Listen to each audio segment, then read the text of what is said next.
성경 말씀 한 절씩 교독하시겠습니다. 하나님의 뜻으로 말미암아 그리스도 예수의 사도된 바울은 에베소에 있는 성도들과 그리스도 예수 안에 있는 신실한 자들에게 편지하노니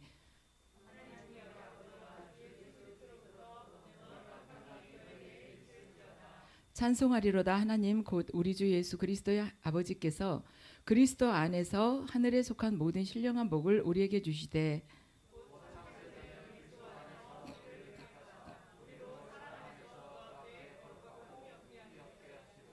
그 기쁘신 뜻대로 우리를 예정하사 예수 그리스도로 말미암아 자기의 아들들이 되게 하셨으니 이는 그가 사랑하는 자 안에서 우리에게 거저 주시는 바 그의 은혜의 영광을 찬송하게 하려 하는 것이니라. 아멘. 잠시 주님께서 부어주신 주님의 보혈의 은혜를 받으시겠습니다.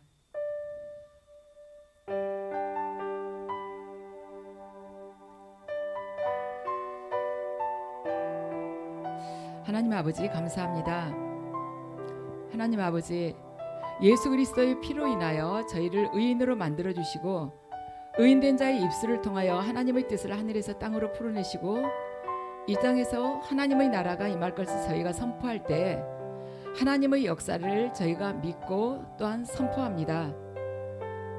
이 성전에 주 예수 그리스도의 보혈이 아버지 가득할 수 있도록 지금 이 시간 아버지 넘치도록 부어주시옵소서.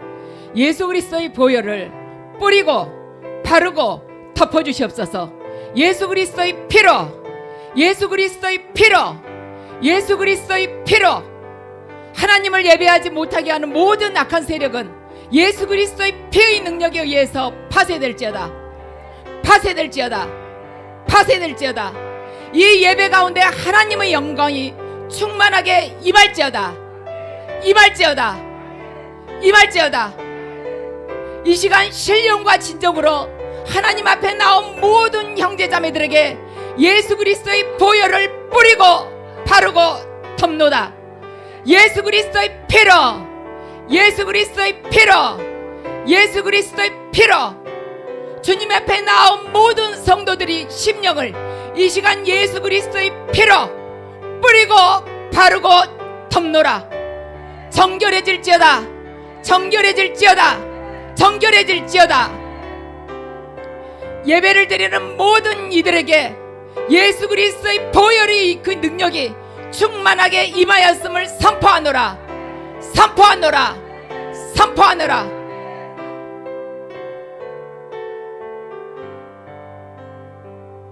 아멘.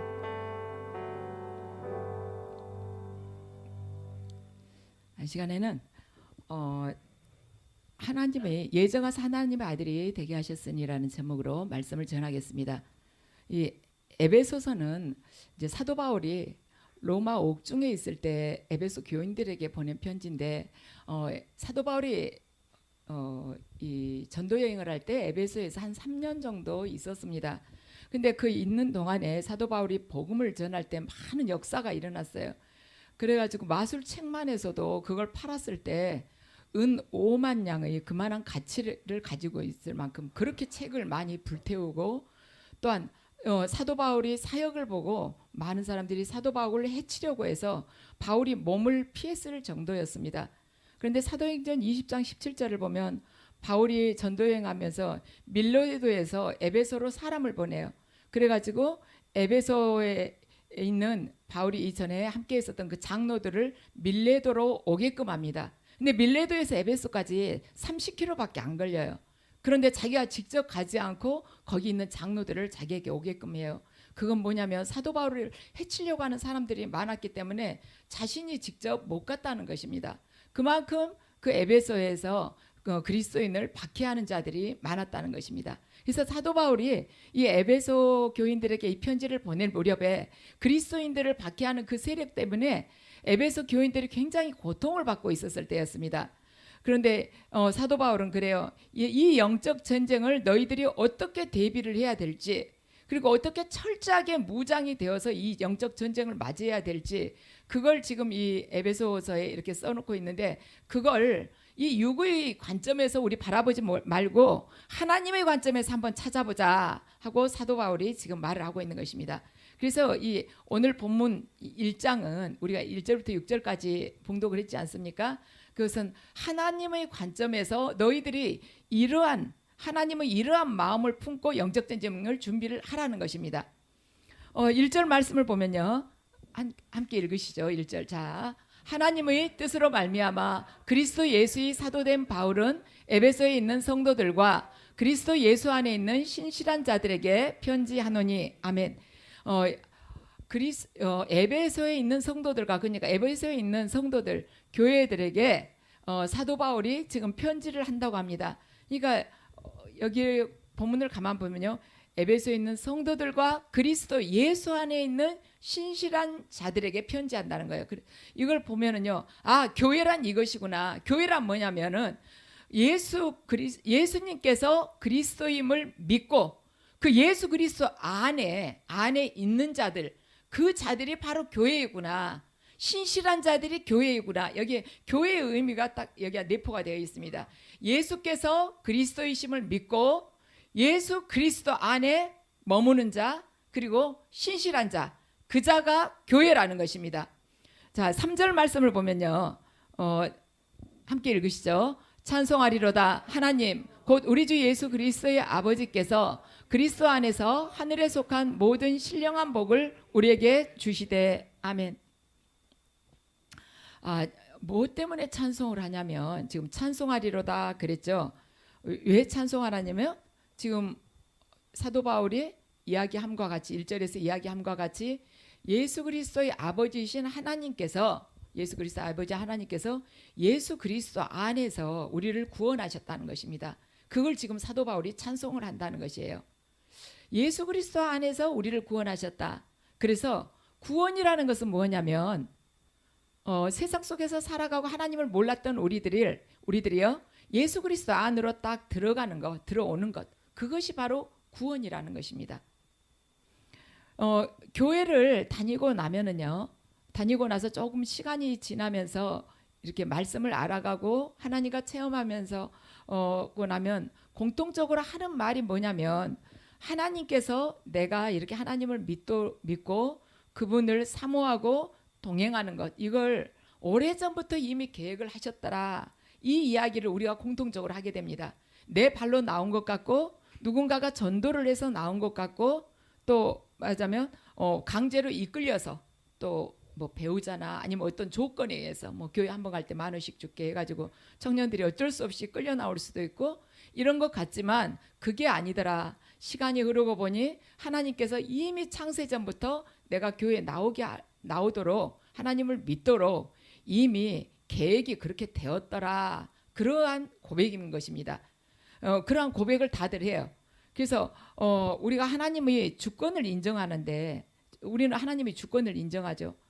근데 하나님의 믿지 않는 사람들은요, 하나님의 인도하심이나 계획하심 같은 거, 이게 참 이해가 되지 않습니다. 왜냐하면 사람에게는 자유가 있는데 무슨 하나님이 계획을 해가지고 이렇게 사람을 끌고 가느냐, 그런 생각을 하죠. 그러면서 뭐 진리 안에서는 모든 것이 자유케 되리라고 하더니 뭐 계획해가지고 거기다가 뭐 이렇게 코에다가 구멍 뚫어가지고 짐승들 끌고 가듯이 끌고 가는 것이 무슨 진리 안에서 자유로운 거야. 자유가 무슨 자유야. 이런 생각을 하게 됩니다. 그리고 우리도 이제 이렇게 말씀을 알아가면서 우리가 하나님의 주권은 인정해요. 이 세상의 모든 역사가 하나님의 그 주권에 의해서 흘러간다는 거 압니다. 그리고 역사의 주체는 하나님이시라는 거 우리가 다 압니다. 그런데 그것은 인정을 하지만 하나님께서 어떠한 것을 예정해 놓으셨다, 이것은 우리가 이성적으로 생각했을 때 참 인정하기가 어려운 부분입니다.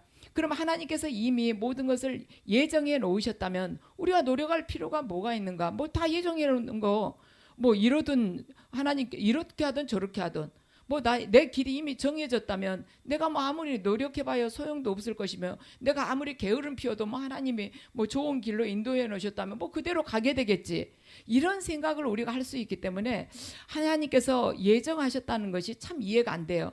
그리고 하나님께서 예정하셨다는 것이 인간에게 하나님께서는 그 진리 안에서 자유케 되리라고 하셨다는 그 말씀을 주셨지만은 이 인간의 자유를 별로 허용을 하지 않는 것 같습니다. 예정해 놓으셨는데 그 틀에다가 우리를 끼워 맞춰 가지고 가시겠지. 그래서 이 예정이라는 것은 인간에게 주어진 이 자유의지와 서로 충돌하는 것처럼 보여요. 우리의 이 마음속에서 흘러나오는 이 자유의지하고 자유롭게 이렇게 생각하고 삶을 말하자면 영위하고자 하는 우리의 이 자유의지하고 하나님께서 어떤 계획을 딱 세워놓고 거기에다가 우리를 집어넣어서 이렇게 끌고 가는 어떤 예정, 이거하고는 많이 충돌되는 것처럼 보입니다. 그렇지만 우리가 성경을 보면 우리가 이성적으로 생각한 그 이상의 것을 하나님이 영혼 안에서 인도하고 계시구나. 그리고 하나님은 정말 합력해서 선을 이루시는 분이시구나 하는 것을 깨닫게 됩니다. 요셉의 형제들은 요셉을 팔았습니다.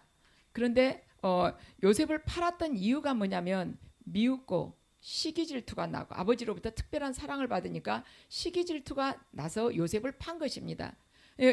요셉 형제들이 요셉을 판 것은요 하나도 미흡지가 않았는데 그냥 판 것이 아니에요.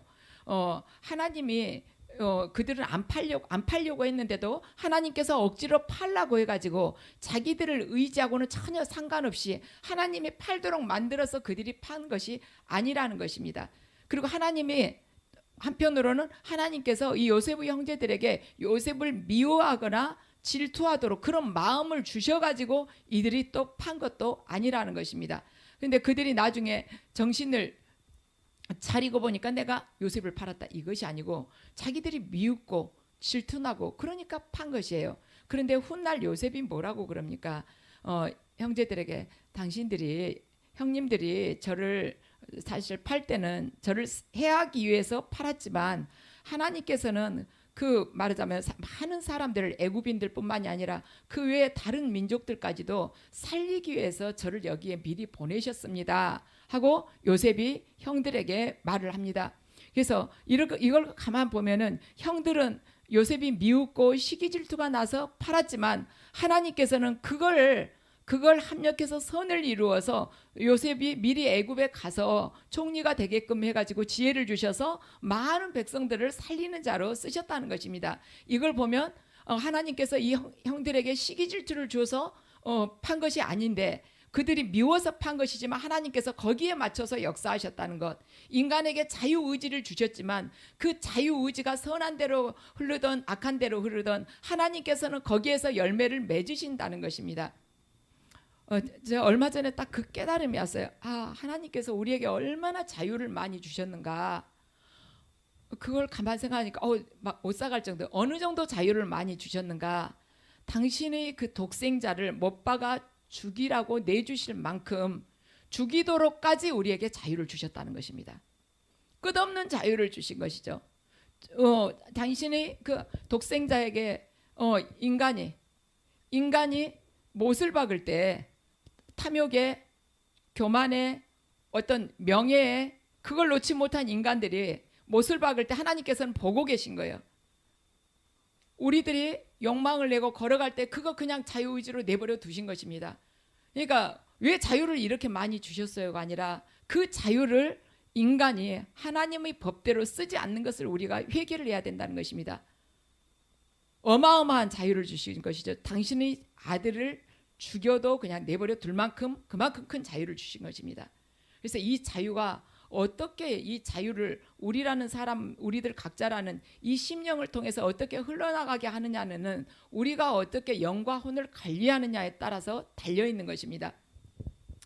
하나님께서 왜 우리를 구원하셨을까? 3절 말씀을 보면 아버지께서 그리스도 안에서 하늘에 속한 모든 신령한 복을 우리에게 주시기 위해서 구원하셨다는 것입니다. 하늘이 신령한 복을 우리에게 주시기 위해서 우리를 구원하셨다. 자, 신령한 복이라고 했어요. 신령한 복이라는 것은 가만히 이 말씀만 봐도 물질적인 것이 아니구나, 세상적인 것이 아니구나, 영적인 복이구나, 영적인 축복을 주셨다는 의미구나, 우리가 그걸 깨닫게 됩니다. 그래서 하나님께서 우리를 구원하셨는데 왜 구원하셨냐면 영적인 축복을 주시기 위해서 우리들을 구원하셨다는 것입니다. 그래서 우리들은 이 땅을 좀 받아야죠. 당연히 물론 받아야죠. 그렇지만 그것은 하나님께서 영적인 복을 주시면 그것으로 인해서 말미암은 것이지 그것이 가장 우선이 될 수가 없다는 것입니다. 우리가 하나님의 말씀에 순종하고서 살아가게 된다면 거기에 부수적으로 따라오는 것이 이 땅의 복이에요. 그런데 그것이 첫째가 우선이 될 수가 없다는 것입니다. 우리는요 죄 중에서 살아가고 있기 때문에 진짜 복이 무엇인지를 분별을 하지 못합니다. 그리고 죄 가운데 있기 때문에 영이 흐려져 가지고 진짜 복이 무엇인지를 이미 놓쳐버렸어요. 그래서 이 육의 눈으로 보인 것이 전부인 줄 알고 살아가기 때문에 죄를 지금 우리가 끊고 살지를 못하는 것입니다. 육신의 눈으로 보고 사는 것, 이걸 내가 꼭 구해야 돼. 내가 지금 나이가 몇인데 하루속히 이거 모아야지, 하루속히 그 자리에 올라가야지, 이런 생각을 하고 있기 때문에 진짜 영적인 복이 뭔지를 모른다는 것이죠. 그런데 우리가 그렇게 모르고 죄된 길로 계속 빠져들어가도록 놔두신 것이 아니라 예수님께서 오셔가지고 우리들에게 복이 뭔지를 가르쳐 주신 것입니다. 그래가지고 이것이 복이야. 너희들이 생각하고 있는 거 그게 복이 아니란다. 심령이 가난한 것이 복이야. 너희들 돈 좋아하지 바리새인들, 그것이 복이 아니라 심령이 가난한 것이 복이야. 애통한 것이 복이란다. 나의 죄를 보고 애통해하는 것, 또한 복음이 이렇게 잘 전해지지 않고 멸망으로 가는 자들을 보고 애통하는 것, 그것이 복이란다. 그리고 의에 줄이고 목말라 하는 것, 그것이 바로 복이란다. 그리고 어려운 자를 보게 되면은 긍휼을 베풀고 싶어 하는 것, 그게 바로 복이야. 내 호주머니도 가볍지만 그것마저도 내어서 내주고자 하는 그 마음이 복이란다. 그리고 마음이 청결한 것이 복이란다. 세상 사람들은 마음속에다 뭔가 가득 넣고 싶지 않냐? 그렇지만 마음이 청결하고 하나님으로 채워진 것이 복이란다. 그리고 화평케 하는 것이 복이란다. 하나님과 하나님 자녀 사이에 그 화평케 하기 위해서 복음을 전해가지고 그 불목한 관계가 다시 화목하게 되도록 하는 것, 그게 복이란다. 칼을 쳐서 보습을 만드는 것, 그것이 복이란다. 그리고 의를 위해서 박해받는 것이 복이란다.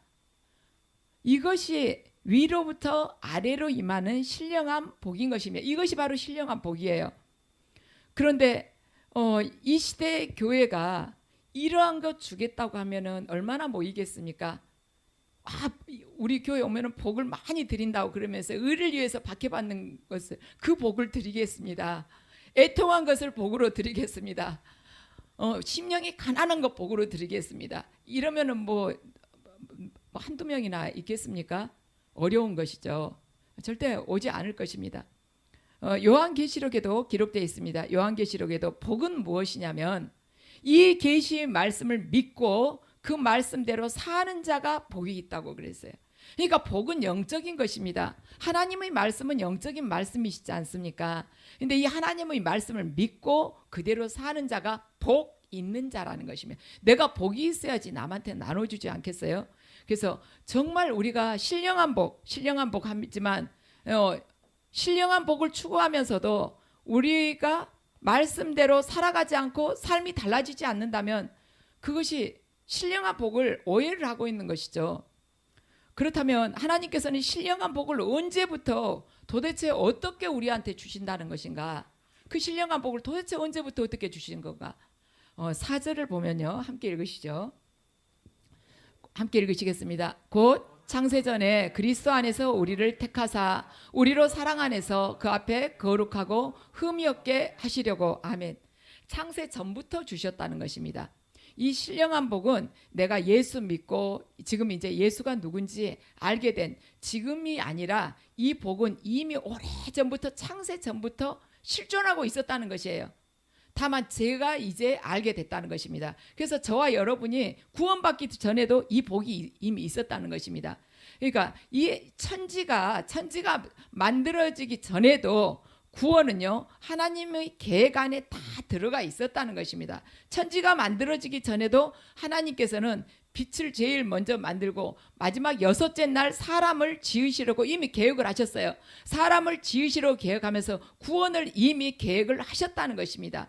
그리고 천지를 만드신 거예요. 우리 생각을 해보세요. 우리가 컴퓨터를 이렇게 사서 쓰지 않습니까? 근데 컴퓨터 제조회사에서 이 컴퓨터를 딱 밖으로 팔기 위해서 출고하면은 출고하고 나서 그때부터 아유 AS 어떻게 해주지 이럽니까?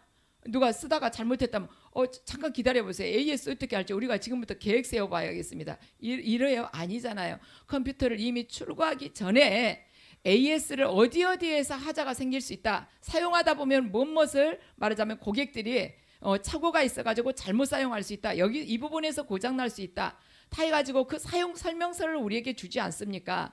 그와 마찬가지로 컴퓨터를 제조하기 전에 이미 컴퓨터를 제조하면서 이미 그 AS를 다 결정해 놓은 것과 마찬가지로 하나님께서는 이 창세 전에 인간의 구원에 대해서 이미 계획하고 이러이러하게 복을 줘야겠다 하고 구원 그 복까지 이미 결정을 해 놓으셨다는 것이에요.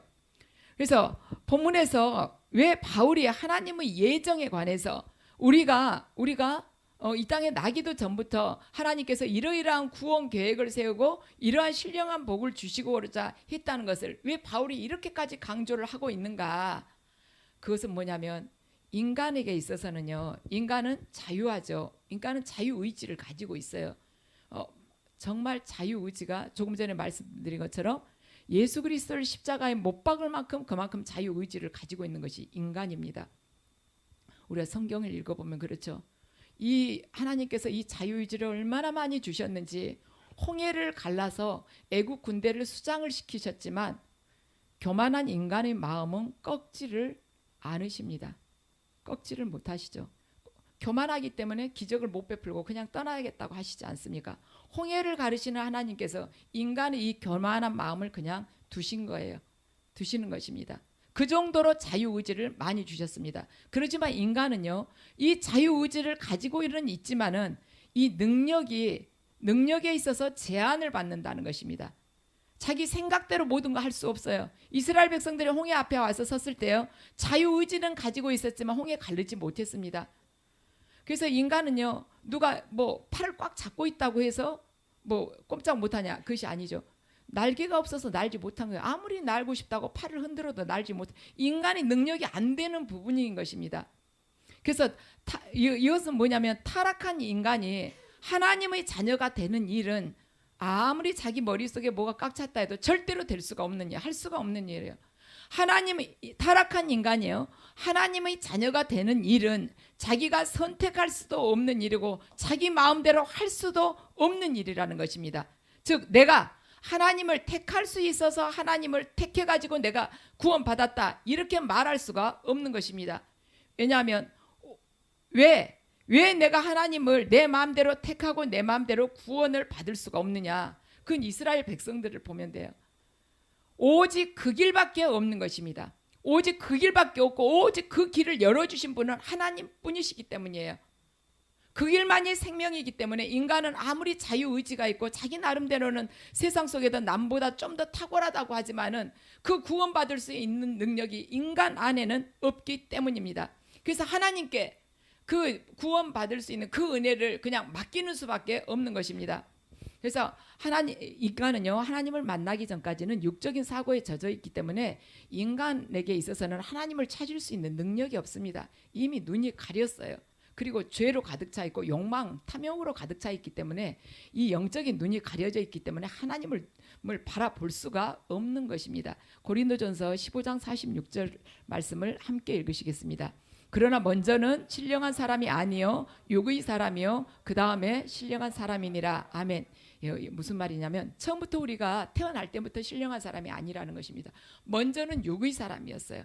그냥 육적으로 하나하나씩 먹고 걷고 뭐 이렇게 학교 가서 뭐 배우고 이러면서 했던 사람인데 그 다음에 하나님께서 은혜로 이렇게 만나주시고 하나님께서 택해주시고 이러면서 우리가 신령한 사람으로 바뀌었다는 것입니다. 그래서 먼저 육의 사람이었던 이 인간이 자기 마음대로 구원받고 이것을 결정을 할 수가 없다는 것입니다. 그래서 내가 아무 능력이 없고 내가 하나님을 찾아서 찾을 자격조차 없을 때, 찾을 줄도 모를 때 하나님께서 먼저 나를 찾아오셔가지고 나를 택해 주셨다는 것이에요. 그래서 내가 구원받았다는 말은 그 뜻은 뭐냐면 이것은 철저하게 하나님의 은혜라는 뜻인 것이며 내가 하나님의 은혜에 의해서 구원받았다는 것입니다. 출애굽 사건을 가만 보면요, 이스라엘 백성들이 광야에 들어가기 전에 홍해 앞에 딱 맞닥뜨리게 됩니다. 앞에는 홍해예요. 뒤에는 추격해오는 애굽의 군대입니다. 그래서 이스라엘 백성들은 진퇴양난의 그러한 위기에 빠지게 됩니다. 그 상황 속에서 이스라엘 백성들이 정말 절실하게 원했던 것은 바로의 손에 그냥 죽었으면 이것도 아니었어요. 그렇게 뭐 우리 아무데나 놔두지, 뭐 모세야 우리 여기가 있겠다, 그렇게 뭐 본인들 불평을 했어도 이제 딱 그 시기가 닥치니까 죽고 싶은 마음 하나도 없는 것입니다. 이스라엘 백성들은 지금 애국 군대에 의해서 자기들이 죽고자 하는 그 마음을 지금 가진 것이 아니라, 죽었으면 그 마음이 아니라 어떻게 뒤로 돌아서 가면은 저 창과 칼에 의해서 죽을 거니까 저 바다를 어떻게 건너갔으면 하는 것이 지금 이스라엘 백성들이 간절한 열망인 것입니다. 그래서 이스라엘 백성들에게 만약에 그때 배가 있었다거나 아니면 물 위를 걸어도 빠지지 않는 그런 능력이 있었다면 그들은 그런 방법으로 홍해를 건너갔을 거예요. 그런데 지금 그런 방법이 전혀 없는 것입니다. 그래서 지금은 어떻게 하냐면은 자기들한테는 어떤 아무런 방법이 없어요. 자유의지는 줬지만 능력이 안 되는 것입니다. 더 절망적인 것은 뭐냐면 지금 물에 빠져 죽든지 아니면 바로의 칼에 죽든지 그 길밖에 지금 남지 않았다는 것입니다. 체념하고 제가 죽겠습니다 한다면은 모르지만 살기를 원하는 사람은 이 홍해를 어떻게든 건너가고 싶었을 거예요. 그런데 홍해가 갈라졌습니다. 하나님께서 홍해를 가르셨어요. 그러니까 어떻게 됩니까? 그 갈라지는 홍해를 보면서 나 뒤돌아가서 그냥 저기 가서 애국 군대한테 죽어야겠다, 그렇게 생각한 사람이 있습니까? 아무도 없잖아요. 갈라지는 거 보고도 나는 저기 어디 나룻배 오면은 그거 올 때까지 기다렸다가 타고 서서히 가봐야겠다, 이런 사람 없잖아요. 딱 갈라지니까 어때요? 글이 다 지나갔지 않습니까? 선택의 여지가 없는 것입니다. 우리에게 있어서 영생을 받는 방법은 선택의 여지가 없습니다. 오직 예수 그리스도 그분의 보혈을 통해서만이, 보혈의 은혜를 입어서야만이 우리가 영생을 받는 것입니다. 이스라엘 백성들이 홍해가 갈라졌을 때 그 외에 그 바닷길을 건너가는 것 외에는 아무 방법이 없었듯이, 그리고 자기들도 아무 능력이 없었듯이, 뭐 고르고 뭐가 할 것이 없었듯이, 오직 그 길 하나밖에 없었듯이 우리는 오직 예수 그리스도 그분을 통해서만 우리가 구원을 받을 수가 있다는 것입니다. 그래서 세상 사람들이 눈에 그것이 보이지가 않고, 또한 우리들 또한 먼저는 육의 사람이었는데 하나님께서 택해서 이렇게 불러주시지 않을 때까지는 모른다는 것입니다. 그래서 인간이 자기 인생의 주인이 되어서 행복을 어떻게 구해보려고 몸부림치면서 애를 쓰고 살아요. 그렇지만 애를 쓰면 쓸수록, 몸부림을 치면 칠수록 늪속에 빠져들듯이 계속해서 깊은 수렁에 빠져들어가면서 헤어나오지를 못합니다. 그때 하나님께서 불쌍하게 여기시고 우리를 택하셔서 불러주신 것입니다. 하나님께서는 그 구원을 위해서 우리들에게 아들을 내주셨어요. 그 아들을 통해서 하나님께서는 인생들을 구원을 하신 것입니다. 그래서 구원은 오직 예수 그리스도 그분을 통해서만이 모든 것이 가능하다는 것입니다. 그래서 예수 그리스도 외에 어떤 구원이 있다는 것은 그 이단이라는 것입니다. 그래서 이 예정, 하나님께서 이미 창세전부터 예정하셨고 때가 참에 부르셔서 그에게 말하자면 그를 인도하시고 그를 영생으로 이끄셨다는 이 예정이라는 것은 심판의 교리가 아니라 은혜의 교리입니다. 불신자들을 위한 교리가 아니라 이 예정은요, 하나님께서 이미 예정하셨다, 예정하셔서 때가 참에 부르셨다, 이 예정은 불신자들을 위한 교리가 아니라 신자들을 위한 교리라는 것입니다. 당시 에베소 교인들이 그때 살아가고 있을 때 사도 바울이 이 편지를 에베소 교인들에게 보낼 때 그때는 그리스도인에 대한 굉장한 박해와 시험이 있었습니다. 그런데 그 가운데서 믿음을 지키면서 제자로서 살아가기에는 굉장히 힘들었었습니다. 그런데 그 믿음을 지키기 위해서 몸부림치고 있던 이 에베소 교인들에게 바울이 해주고 싶은 이야기가 무엇이겠습니까?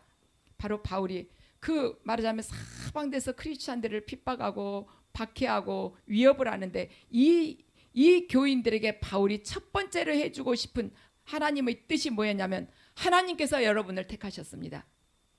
여러분이 하나님을 알기 전에 먼저 여러분을 하나님께서 택하시고 너는 내 것이라 하셨고 내가 너를 지명하여 불렀나니 너 두려워하지 말아라. 그 말씀을 바울이 전한 것입니다. 우리가 하나님을 택한 것이 아니라 하나님께서 우리를 택하셨다는 것입니다. 이것은 전적으로 예수 그리스도 안에 거하게 하시려는 하나님의 은혜라는 것입니다. 우리는 하나님의 은혜로 인해서 택함을 받았어요. 나의 현실이 아무리 어렵고 하나님께서 나를 향해서 고개를 돌리신 것 같아도 우리는 하나님의 은혜로 택함을 받았고 그분께서 이미 지명하여 우리를 부르셨고 우리와 함께하고 계신다는 것입니다. 저희 딸이 한 번은 그래요. 엄마, 나 때문에 힘들지. 딱 그래요. 그래서 왜? 그랬더니 내가 있으니까 엄마가 힘들 거야. 그러면서 내가 없으면 엄마가 좀 더 편할 텐데 이런 이야기를 해요. 그래서 나 때문에 엄마가 힘들어. 그래서 제가 그랬어요. 너는 엄마 딸이야. 그리고 엄마는 너 유진이 엄마야. 어떤 상황 속에서도 엄마가 너를 떠나지 않고 반드시 지킬 거야. 왜냐하면 내가 네 엄마잖아. 엄마는 너가 잘하든 못하든 너 엄마고 항상 너하고 같이 있고 네가 잘하든 못하든 너가 예뻐. 제가 그랬거든요. 근데 하나님은 더 하시죠. 그래요. 하나님은 우리가 조금 부족할 수 있고 연약할 수 있고 또 간혹은 우리가 실패할 수도 있습니다. 그래도 우리는 하나님의 자녀인 것입니다. 왜냐하면 그분께서 이미 택하고 지명하여서 우리를 부르셨고 내가 너와 함께 하겠다는 그 신령한 복을 우리에게 또한 허락을 하시고 지금 함께 하시기 때문이라는 것입니다. 그래서 하나님께서는 우리가 구원을 받기는 했지만 제자답지 못하게 살아가고 있다고 해서 하나님께서 우리를 버리신 것이 아니에요. 하나님의 자녀를 우리는 이미 창세전부터 우리는 택함을 받았고 그래서 우리는 지금도 하나님의 자녀이고 앞으로도 계속 하나님의 자녀라는 것입니다. 사도 바울은 에베소의 거대한 그 신전 뜰에서 에베소인들이 아데미신이여 아데미신이여 하고 그렇게 부르는 것을 사도 바울이 다 들었습니다. 그 앞에서 그걸 다 사도 바울은 알고 있어요. 사도 바울에게 얼마나 해하려고 했습니까? 에베소인들이. 그러한 데서 아데미 여신을 부르면서 우상 숭배를 하고 있는 그러한 에베소에서 초라하기 이를 데 없고 말하자면 치욕과 핍박의 환경 속에서 두려움에 떨어가면서 신앙을 지키려는 에베소 성도들에게 하나님께서 주신 계시를 지금 사도 바울이 전하고 있습니다. 내가 너를 택해서 내 자녀로 삼았어.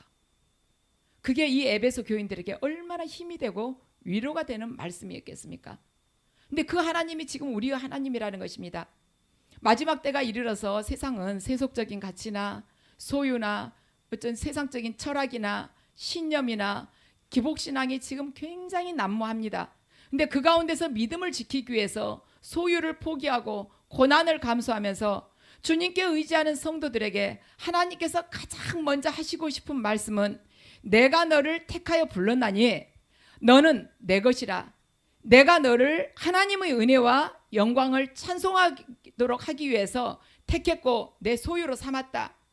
두려워하지 말라. 내가 너를 구속하였고 내가 너를 지명하여 불렀느니 너는 어떤 환난과 핍박과 어떤 마귀의 세력도 너를 내 손에서 내가 빼앗지 못하도록 너를 반드시 지킬 것이니 너 지금 힘들다 할지라도 환경이 힘들다 할지라도 반드시 나를 의지하고 담대히 나아가라.